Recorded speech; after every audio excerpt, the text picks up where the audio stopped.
A continental wake-up call to black and brown humanity. Take a good look at the map. Africa and South America, two of the largest, most resource-rich continents on Earth, stretch wide and deep across the globe. Together, they house over 2 billion people. They overflow with minerals, fresh water, fertile land, biodiversity, natural beauty, and cultural genius.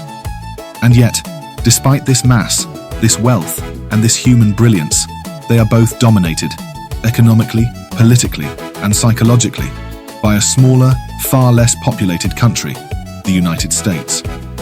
What makes this possible? The answer is hiding in plain sight. Division.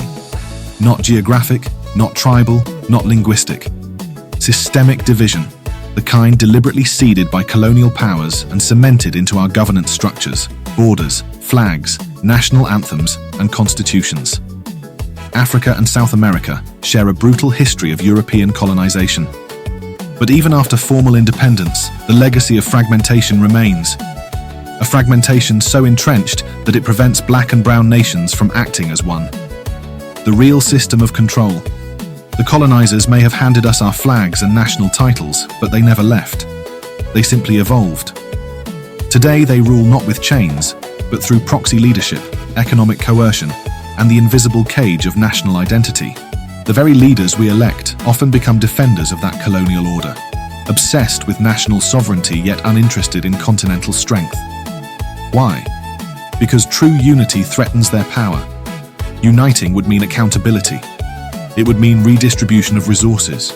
It would mean shared vision, shared wealth, shared progress. But for self-serving leaders, that kind of integration would expose just how little they've built and how much they've stolen. So instead, they surrender our sovereignty to multinational corporations. They sign secret deals. They invite the colonizer back in the name of foreign investment and job creation, while the people labor in near slavery and cannot even afford bread. National pride is used like a spell to blind the masses while the elite sell off land, ports, rivers, forests, and oil. Our countries are ruled by satellite leaders, signals bouncing from Washington, London, Brussels, and Paris. And the masses, we get slogans, poverty, national holidays, empty flags waving over empty stomachs. What's stopping us? It's not size, it's not distance, it's not lack of resources, it's not culture, it's mental borders, carved into us by colonizers, reinforced by corrupt leaders, protected by constitutions written in colonial tongues. Unity is not a dream. It is a threat to the ruling class, to the foreign interests who profit from our weakness. That's why it has never been on the agenda. That's why leaders talk about regional integration in public, but do everything to block it behind closed doors. Who benefits from our division? The answer is clear. 1. Local political elites who rule small fiefdoms and enrich themselves on foreign deals. 2. Colonial powers who get access to our resources for cents on the dollar. 3. Global corporations who face no resistance from a fragmented people. 4. Foreign governments who continue to dictate global policy while our countries remain voiceless. And who loses? Black and brown humanity. The African child whose school has no roof. The South American farmer who cannot afford fertilizer. The Caribbean worker who must beg for visas. The indigenous communities silenced for mining projects. The mother who buries her son after a gang war fueled by foreign weapons and economic despair. Time to stop the tail from wagging the dog. We, black and brown people across the global south, are the majority. We outnumber the colonizers. We outgrow them. We out-resource them. We out-dream them.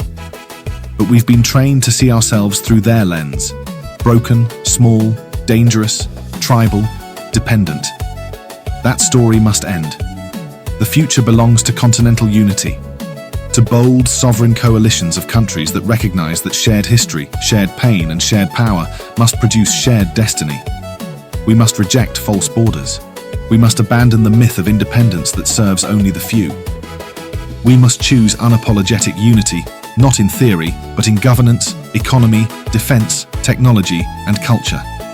No more colonial satellites. The United States cannot and should not dominate two continents filled with brilliant, beautiful, and abundant people. Let the world hear this clearly. Africa and South America will rise, not as divided pawns in someone else's empire, but as united architects of their own destiny.